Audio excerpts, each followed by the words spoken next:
All right, welcome back to the channel. It's your boy Fanon, and in this video, we're going to talk about the new undisputed lightweight champion of the world, Devin "The Dream" Haney, and his fight over George Kambosos that just took place.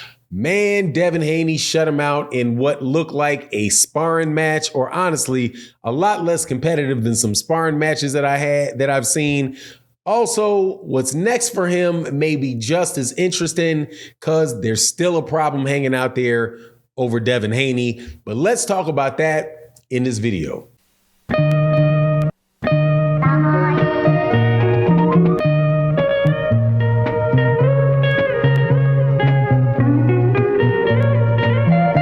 All right, welcome back to the channel. It's your boy Fanon. Man, we just got to see a great moment for a great young fighter. Devin "The Dream" Haney becomes the undisputed champion of the world in the lightweight division by beating George Kambosos in what has to be considered an complete and utter shutout. But before I get into that and what I think it means for what's coming up next, let me welcome you back to the channel. If you're new to the channel, please accept my invitation to hit the subscribe button, hit the bell icon so you can be notified of when we release more videos. And if you are a longtime subscriber or a recent subscriber to the channel and supporter of the channel, thank you so much for your support. All right, here we go. Devin Haney did what I thought was going to happen in that fight and just outclassed a fighter in George Kambosos that, quite honestly, man, very, very clearly showed that he is a B-level fighter at best. And Devin Haney treated him like he was a B-level fighter, outboxed him every single solitary round. Not much else to say about it. Every time George Kambosos tried to do something, Devin Haney was 3 steps ahead of it. He was bigger than George Kambosos. He was longer than George Kambosos. He was faster than George Kambosos. He had better footwork than George Kambosos. He's just an all-around better fighter than George Kambosos. And now George Kambosos' one-hit wonder is over. Just like the one-hit wonder in Teofimo Lopez that George Kambosos beat before. So one hit wonder beats another one-hit wonder, and now Devin Haney beats that one-hit wonder and is the undisputed champion of the world. And I am really glad to say that because now we do not have to deal with the franchise championship at 135 pounds. Devin Haney said he's not taking the franchise championship, so there shouldn't be any more conversation about that. Clearly, the undisputed champion of the world is Devin Haney, and that is great news. Now the United States has, and I am saying this as a fan of U.S. boxing, has just got its second undisputed champion in as many months. I'm pretty sure Jermell Charlo beat Brian Castano about a month ago, maybe a little over a month ago. Got that win. Oh no, a little less than a month ago. Got that win in the 154-pound division, and now Devin Haney has undisputed at 135 pounds. So the real question is going to be now, what's going to happen when some real fights happen? Because that fight we just saw again, and I think that this is a fair assessment, was a sparring match. Said it before the fight took place. Like, people were asking me, what would you think of Devin Haney when he beats George Kambosos? First, my response to that was, he was going to beat George Kambosos unless there is some big robbery going on over there. He's going to beat George Kambosos. George Kambosos does not belong in the same ring as Devin Haney. He's not that level. But in the same breath, if George Kambosos was in the ring with Lomachenko, same thing or worse would have happened. If he was in the ring with Gervonta Davis, something worse would have happened. George Kambosos would have went to sleep in that fight. And that is the same thing. That is still that thing that hangs over the head of Devin Haney.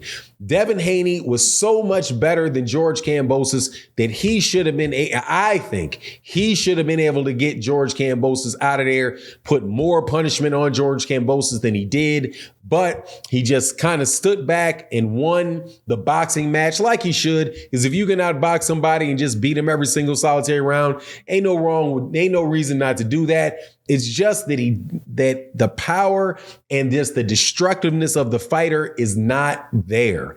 And if it was there, I'm telling you, that guy very well may be the best pound for pound fighter in the world. And at 24 years old and at lightweight, maybe it's going to come at 140 pounds. I certainly hope it comes at 140 pounds.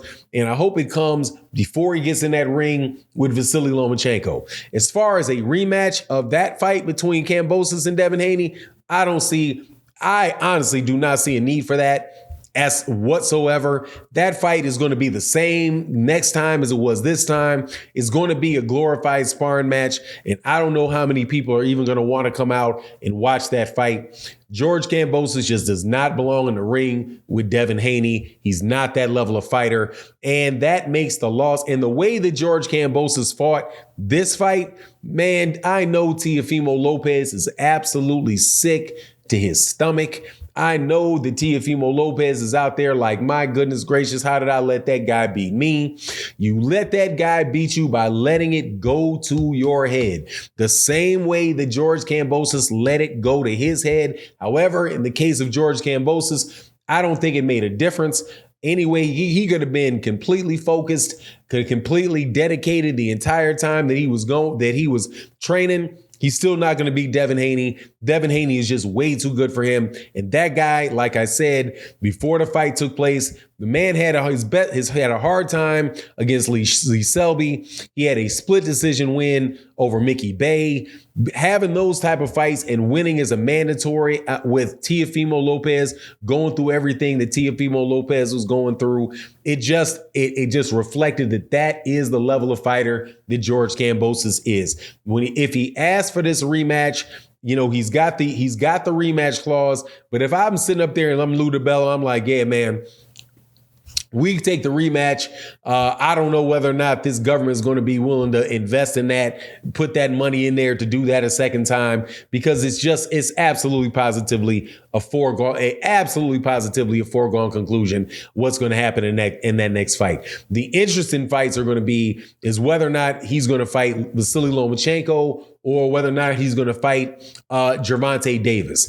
And that, I'm telling you, is a completely different ball of wax than George Kambosos is, because those guys are actually going to be able to present problems for Devin Haney and not just rinse and repeat the same two-piece combinations over and over again, hopping up and down, just getting timed on his way in and just be that easy. But we'll see when we cross that bridge. Whatever the case is right now, Devin Haney is the undisputed champion in the lightweight division, and deserves all the credit for that. Congratulations to that young man. Congratulations to his family. Excellent moment for him, and well-deserved dominant win, no doubt. But anyway, that's my take on the matter. You let me know what you think in the comment section. And with that, I'm out.